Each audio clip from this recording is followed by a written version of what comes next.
Racing is the pipe dream, or sort of the passion I couldn't get rid of. I was that really, really irritating kid who would drive his parents absolutely mental because we'd be in a restaurant and I'd be sat there using a plate as a steering wheel, trying to memorize, tracks from the Formula One. I knew it was never going to happen, but I couldn't really get rid of it.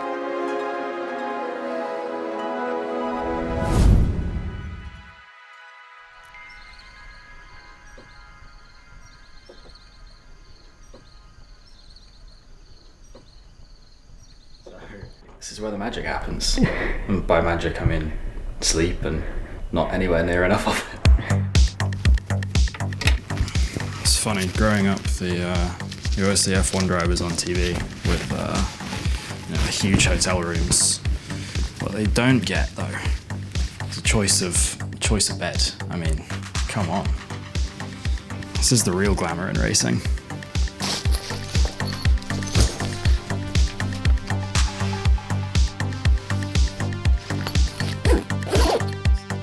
Admittedly, you have to say they know who they're marketing to, because everything in here is pictures of Road America.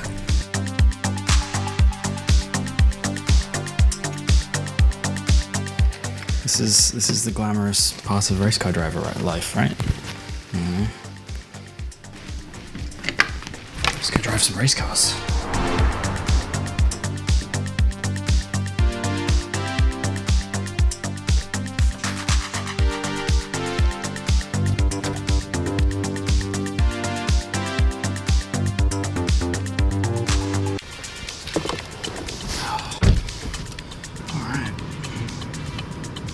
Can't find the hazards. There we go. Professional race car driver, everybody. Semi-professional, not very. Still can't work out how to drive a rental car.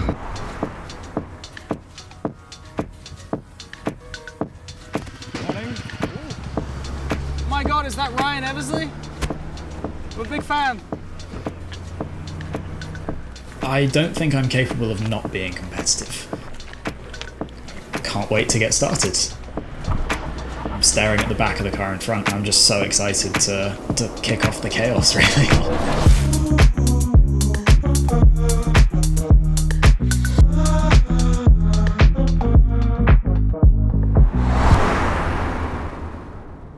So my sister, once upon a time, got into figure skating. And I thought, well, I'm not going to try this. This is boring and it's cold. And so I sat there for a year. And then after a year of sitting there in the freezing cold, I thought, I'm here, I might as well give it a go. It turns out I quite enjoyed that, so I sort of fell into figure skating. Started doing that, started training, and became quite serious. Started competing with my sister, and that kind of took over my life. So that became the next goal, the next dream, really. We won a few national championships back in the UK, and then that was actually the driving force behind our move to the United States. My sister and I were very focused on the 2018 Winter Olympic cycle. That was the next big thing, the next goal. That was sort of, all I was really focused on. And then it all came crashing down. One day when my sister and I were training in 2014, I think July 2014, we were working on what's called a press lift. So you put your partner over your head all the way up here. Again, I was 14 years old, I probably weighed 80 pounds.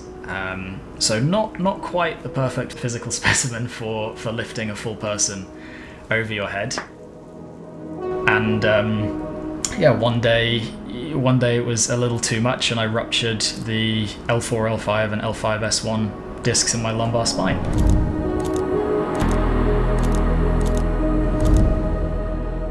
That career kind of came crashing down in an instant. That kind of set the tone for the pain that I would live with for the next 10 years, if not the rest of my life. So I don't even remember falling asleep. That's the beauty of it. That's the spot. I've learned to live with chronic pain, and it's always there. I can't get rid of it. What they never tell you about is sort of the mental effect of an injury like that. Everything is focused on that one goal, and then in an instant, it's just gone. The years following my injury were probably the most difficult thing I've ever experienced, especially the first 2 years where I almost couldn't walk. I was effectively confined to my bed. So how are you feeling? My back hurts. Does it? After the first 2 years, it got best to the point that I wasn't confined to my bed so much, just living constantly with a massive amount of pain. I went through quite a few procedures, anything we could find to bring the pain level down. I think I visited every physical therapist in Florida. It wasn't until 3.5 years into this where I was introduced to a friend of my father's who was a GT3 driver for BMW. And we got talking about racing, and I sort of told him about my passion for it and how I didn't really have much to do now that my career had gone in the bin. And we started talking, and he said, well, I mean, if you wanted to try and give this a shot, if you really still did, then the best way and the most cost-effective way for you to do that would be sim racing. Hi, I'm Henry Drury, driver of the number 33 Patrick Long esports car in the RCCO World EX Championship, and welcome to the sim rig tour with a bit of a twist. Started to find a bit of success in the sim, and then that, in combination with a new surgery opportunity that came up, was really the turning point really for me. In August of 2022, I'm scrolling through Instagram and I come across an Instagram advert for an aspiring driver shootout, effectively offering a $100,000 prize to talented individuals who maybe don't have the opportunities or the funding to get into racing. I think I saw it at 10 p.m. or something, sprint to the other room, grab my laptop, start typing out my application, and fired in an application, just see what happens. The moment of truth came one day, asking to hop on a Zoom call, and I found out that I'd been selected as one of the final 8 of an initial 888 applicants to go to New Jersey Motorsports Park that November and compete for the chance to start a racing career.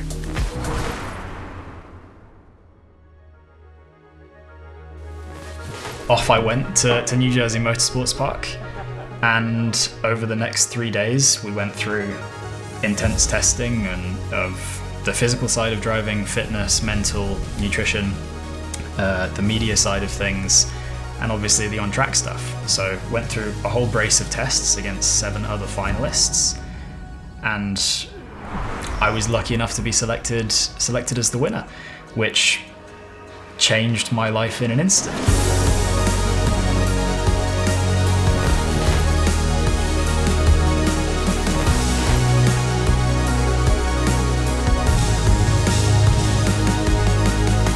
So suddenly I'd gone from a kid who sits in a sim, sits playing with a fancy video game, driving in circles and desperately trying to find the money to be a race car driver, to, oh my god, I'm actually going to be driving race cars.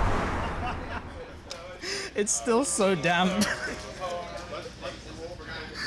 I'm gonna put the window net up just so it can dry out. It's just wet. Good morning, everybody. Welcome to the track. As we've seen, the weather conditions have been very changing throughout the weekend. When we showed up, it was supposed to be dry for Saturday, Sunday mostly, and it doesn't look like it's going to be that way, so let's be ready for these changing conditions.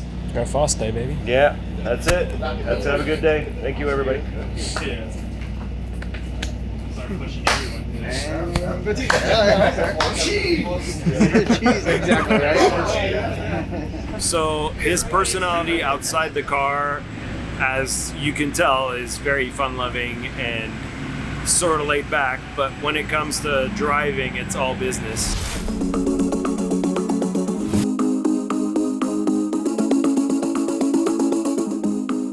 Qualifying has been a challenge for me. Just again, with so little experience and so little track time, I haven't really done that many qualifyings. Here's Henry Drury getting his first look at Road America early in the session while the weather is still clear. He lays down his first official time of the morning. Henry's aiming to qualify right up front for today's race, seeking another top 10 finish.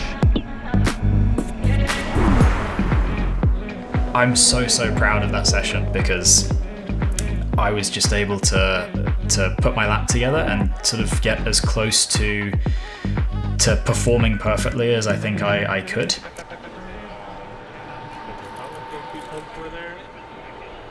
Car felt incredible. Like, that's the best I've qualified all year. It's the best lap I've done probably of my career. Like, it felt incredible. So I was really happy with it. I hit my marks, I finished my lap, I saw the lap time on the dash, which was significantly better than practice, and I thought, brilliant, great, that's a top 5 easy. I was so happy with how I performed, with the consistency and the speed that I got to pace with how little dry running we had at this track. So I was super happy. I saw this lap time, I'm overjoyed, I can't wait to see the results. And then I find out that we're starting P16. The saving grace is knowing that rain is coming. Rain is the great equalizer in racing, and anything's possible when it starts raining. I think the thing about racing in the rain is you can't plan for it, because it's just so unpredictable. And much like the goal of the series, it makes it all about the driver again.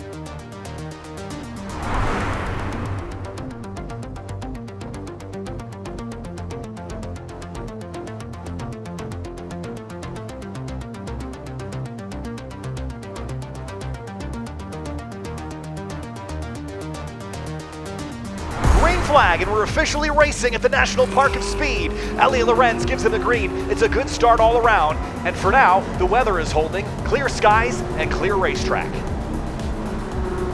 So over the first few laps, immediately, I think both me and my teammate realised that we were quite quick, and that we really had the package to fight our way forward.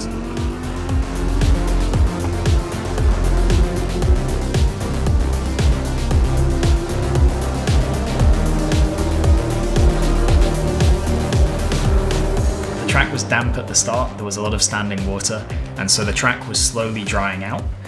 And that tends to create a single line. So you have this one dry line which everybody sticks to. And that limits your opportunities, it limits the overtaking you can do. The front runners started the race on slick tires, but there could be some weather before this race is over, and if we get some rain, it's gonna make things interesting. When it started to rain, and I started to see the raindrops hit my windscreen, I think I knew that maybe a good result was on the cards. So we'd worked our way up to P9 when it started to rain, and again, top 10, that's lovely. But there was so much confidence and so much pace in the car that I just wanted more. This race is not over, folks. Lights are out on the safety car. Buckle up, we're going back to green flag conditions at the end of this lap. From the moment that the green flag drops in the rain, the spray comes up, all the cars in front of you kick up so much water, you can't see anything. And the only way to describe it is just pure chaos. Welcome to the fight. Henry Drury, the Precision Racing LA driver with PT Autosport, and that blue number 44 is up in the battle as well. It's a great run for him. He started back in 16th. And from that moment on, I think I can honestly say it's the most fun I've ever had in a race car, if not the most fun ever. Because again, it's all that spray, you can't see anything. It's terrifying. It's a huge adrenaline rush. You think you're gonna die half the time. Trouble, Canada corner, contact and spin. That's the number 14 of Alex Garcia in the gravel. I had no idea what position I was in. You know, can't see anything. I know there's cars in front of me, but I have no idea how many cars. I get to the last lap, the white flag, and sort of it finally clears up enough that I realise that actually the 2 cars in front of me do not have another 5 cars in front of them. And I kind of suddenly realised that I might be in 3rd position. Now we've got a battle for position. 2nd place between Jackson Bell and Henry Drury. For Henry Drury, what a run. I think his best finish this season has been a 7th. He finds himself in podium contention here and has 1 pass to make to get up to 2nd place. It's a great race so far for Henry. And we're catching them really quickly. So I'm torn. I'm thinking, take the result, take the P3, best result of your racing career. Try and have a go for 2nd place. The battle is on up front as the race comes to a close. Drury's in the 3rd spot, relentlessly pressuring Jackson Bell in 2nd as they work to close the gap on Kohlbecker. fighting our way around the last lap, and I'm just getting closer and closer and closer and closer and closer, and it's so it's right there. And I'm coming into turn 12 on the last lap, and I'm thinking maybe just into the last corner, maybe out of it, maybe there'll be an opportunity, maybe there's something. Drury gets a better run through Canada Corner. He's got an opportunity to go side by side through Bill Mitchell Bend, but the better chance is at the final turn. The top three are nose to tail with 2 corners to go. Final corner for Spike Kohlbecker, but he has to defend from Jackson Bell and Drury in this last run to the finish line. Drury pokes the nose, but he'll have to beat him in the drive up the hill. Come on, Henry! Come on! You got this! Let's go, Henry! Come on! Here we go! Here we go! Here they come. It's going to be a draft fest and a drag race up the hill here in Road America. Who will take the checkered flag first? Spike Kohlbecker takes the win, but it's Henry Drury in 3rd place that posts the first podium finish of his career. An unbelievable drive from Henry Drury. His team is loving it. What a result. What a podium for Drury. It was so much fun. Dude, just like working your way around with the flag. It was great. That's the most fun I've ever had in a race car. It was such sort of a shock. Yeah, I was absolutely over the moon. I may have screamed a little bit in the helmet, if I'm honest. To finally grab that first podium is just such just pure elation, really. There's no way to describe it. It's the best feeling in the world. Good job, man.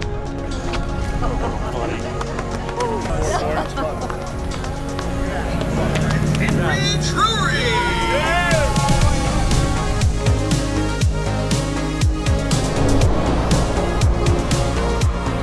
Everything just feels so cool to me. Every time I put my race suit on is the coolest thing in the world. I don't know what it is that makes me so passionate about it. It's just always been there.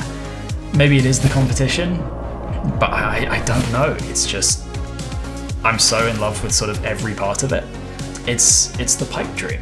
You know, it's the thing that as a 4, 5, 6, 7-year-old child, I went, that's everything I want to be. And the fact that I get to live that life is still a bit mind-blowing to me. At the end of the day, I'm just a kid who wants to be a race car driver. I think that's the truth of it. I'm just a sim racer who's living the dream, really.